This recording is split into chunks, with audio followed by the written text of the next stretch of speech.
Oftentimes, when we talk about realistic things in games, we're talking about ones that are annoying or that just suck. But today, we're going to talk about some that are awesome. Hi folks, it's Falcon, and today on gameranx, 10 realistic gameplay mechanics that don't suck. So recently, we did a video that's the exact opposite of this video, and it's a good video. There's a lot of realistic mechanics that are really more annoying than anything else. But that got us thinking. Once in a while, games introduce something that's both realistic and flat out makes the game better, and that's the type of stuff we're looking at today. Starting off with number 10, destructible environments. Now, this could easily go in the number 1 spot, but we want to start off the list with a bang because, how do you not say destructible environments? There's probably a few things more satisfying than a good destructible environment. Even now in 2022, it's not something you see in every game. Yeah, it's used sparingly all over the place, but not a lot of games go all the way and really let you cut loose and destroy everything you see. Red Faction Guerrilla. The whole series is good,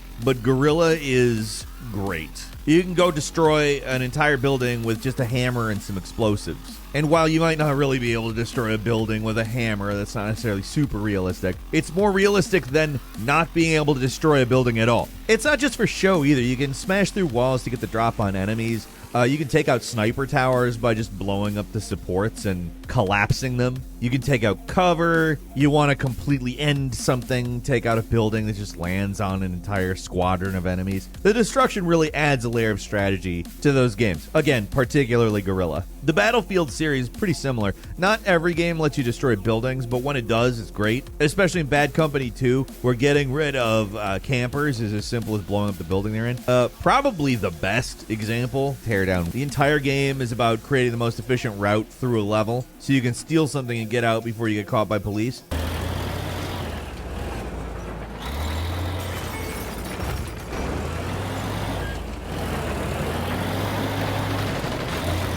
It's a little bit more visually simple, it's voxels, but the destruction simulation is probably some of the most advanced out there, and trust me, I've wasted a ton of time on that game. It's so fun.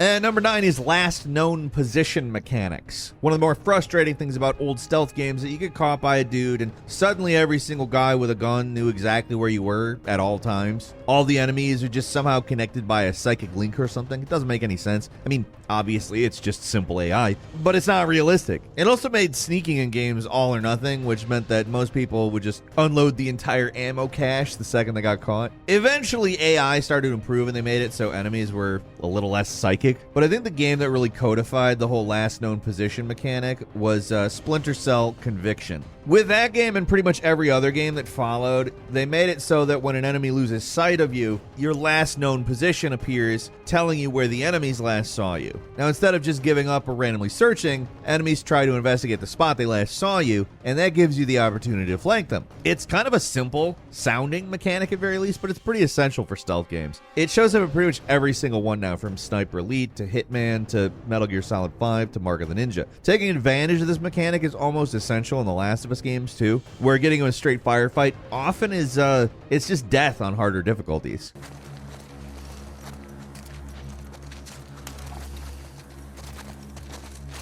I mean, this is a mechanic that is both realistic and just plain makes stealth games way more fun.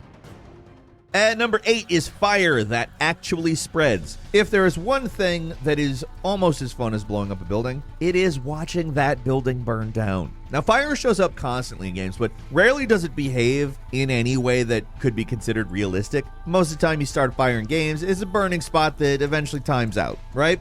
Not burns out, times out. You know, it's on or off. Some games are a little more realistic. Of course, there's Far Cry 2, which is well known for really good fire effects. With just a single Molotov cocktail, you can burn an entire field, set fire to half a base, whatever. And fire hurts your enemies just as much as it hurts you. Now, another game from around that time, some pretty impressive fire effects, was Alone in the Dark, the remake, reboot, or whatever that was. One of its big selling points was how many puzzles were solved using fire, and it's still pretty impressive today how reactive that fire can be.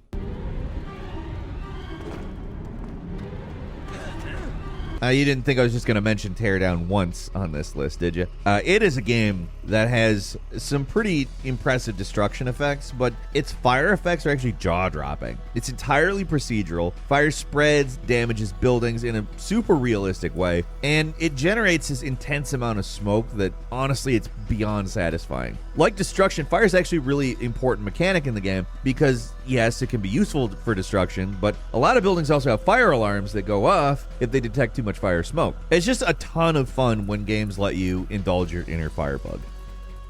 And number 7 is sliding down ladders. You know what sucks? Climbing ladders. It's boring, and it feels like every game in the world has ladders. A lot of games are okay about them, but for third-person games, it's like painfully slow to go up and down them. It's bad enough when you have to go up them, but going down a ladder, that sucks. Because it's usually when you're backtracking and the game is too realistic to make it so you can just fall back down without taking damage. In situations like these, it almost feels like the game is punishing you for taking a ladder. So whoever it was who first made it so you can slide down a ladder, thank you. Almost any game with a ladder these days lets you slide down, but that was not always the case. If you ever wondered if it was even possible to slide down a ladder, then yes. And it's also apparently relatively easy to do as long as you're wearing gloves. Like, don't try this at home, but it's a real move that people can actually do, even though I probably wouldn't do it. I mean, I can also do probably basically everything in Jackass, but I'm not gonna. Does that make Jackass unrealistic? I don't think so. But all in all here, this is just one of those times where making it more realistic makes the game more fun.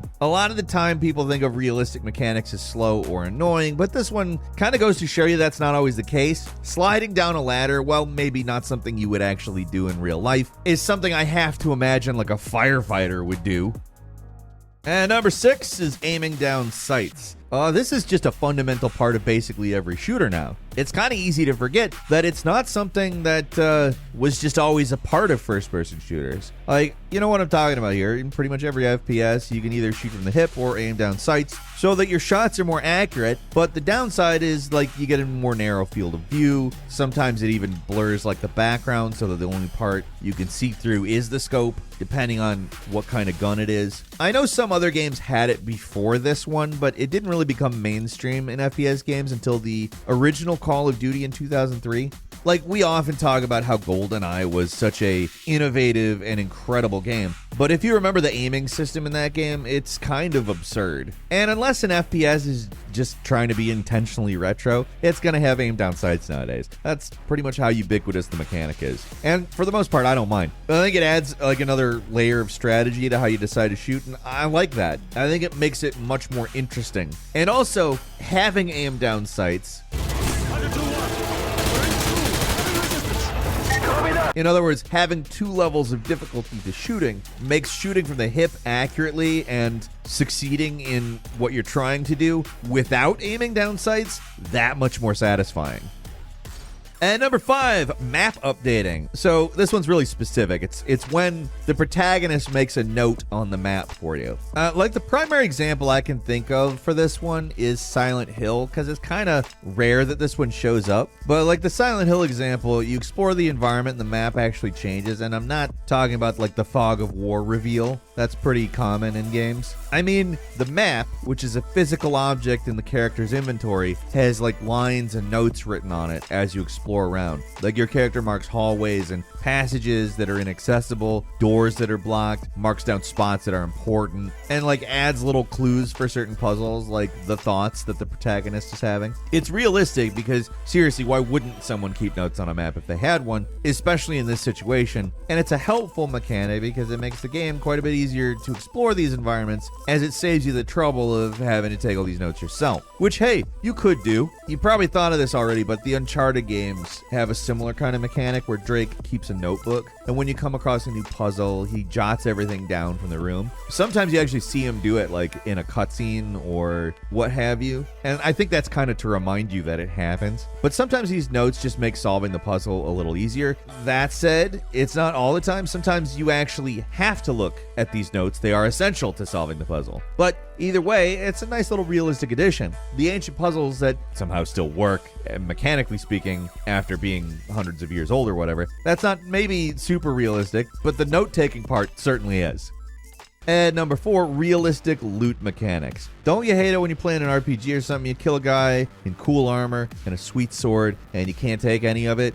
I guess just cuz. I mean, it's really common. Pretty much every RPG works this way, except for Bethesda games like Skyrim and Fallout 3 and 4. These games basically have somewhat realistic loot mechanics. Like, let's say you fight a guy who has armor that you want, you kill him and you take that armor. It's realistic, obviously, because in the real world, there would be nothing stopping you from taking everything off that corpse. You still run into the problem of fighting enemies that can fire an endless amount of bullets at you, and when you kill them, they've got like 3 shells on them. But for the most part, if an enemy has a gun, sword, or armor on them, the Bethesda games just let you pick that stuff right up. And it is great. I like that a lot. I often rib them for continuing to use their engine through the years, but that is something that they just do completely right. And number 3 is climbing ledges and sliding over low cover and obstacles. This mechanic's about as basic as it gets, but for a long time, a lot of the most basic actions were too much for the common video game protagonist. It was very likely technologically imposed, like collision didn't used to be what it is now, and it used to be that waist-high fences or small piles of debris were enough to stop somebody in their tracks. They couldn't do anything. There was something there. Even when games started to include some kind of functional jump, actually getting up on ledges could be pretty frustrating. Like, remember crouch jumping in Half-Life 1? Did anyone actually like having to do that? Maybe somebody did. I didn't, though. When games started to include simple ledge climbing mechanics, it kind of felt like a miracle. Now you don't have to perfectly land a jump anymore because your character was completely capable of using their hands. So you jump toward a ledge. If you don't quite make it, the player just grabs the side and climbs up. Now, platforming games aren't actually a realistic concept, but if somebody who were capable of doing all of the platforming we see in games weren't capable of grabbing the ledge and pulling themselves up, that would be strange. But like, this I think is even more in the realism territory. Having some way to get over low obstacles and debris, like being able to hop fences or, quickly climb over things in games like Call of Duty, that's great. It was ridiculous that little obstacles were impossible barriers, but now they're the minor inconvenience they always should have been. Again, probably technologically imposed, but it's another example of where just a little bit of realism makes games more fun to play instead of the other way around. And number 2 is swords that can actually cut. In a lot of games, swords and bladed weapons are not really realistic. They might as well be long, narrow clubs instead of cutting tools because they don't actually cut anything. Now, there are rare games out there that come along and actually make it possible to cut things like a sharp blade would, but even in those games, it's kind of just like an occasional thing. Zombie games like Dead Rising or Dying Light would let you slash zombies to pieces if you're equipped with an appropriately powerful sword, but it's purely cosmetic. It doesn't really have an effect on the gameplay, it just looks cool. With the appropriate cheats activated, you can slice up stormtroopers to your heart's content in Jedi Knight 2. I think one of the only Star Wars games where you can actually cut things as shown in the movies, but even then it's only when you're cheating. Probably one of the rare games that actually lets you cut things and it's a real gameplay mechanic, and you know what I'm gonna say, it's Metal Gear Rising: Revengeance. It's such a ridiculously named game, but it's also ridiculously entertaining. It's a Metal Gear Solid spin-off where you play as Raiden and you directly control the angle of your cuts. And those cuts are precise. You can cut enemies and obstacles, and even certain puzzles are cutting oriented. There are very few things as satisfying as taking a tough boss and then just slashing them into a million pieces the way you can in that game. It is so fun. To be fair, the level at which you are able to cut things, not realistic. But the fact that the blade actually does slicing damage and physically changes the other things and how they behave, how physics works on them, etc., that is what we're talking about in terms of realistic here.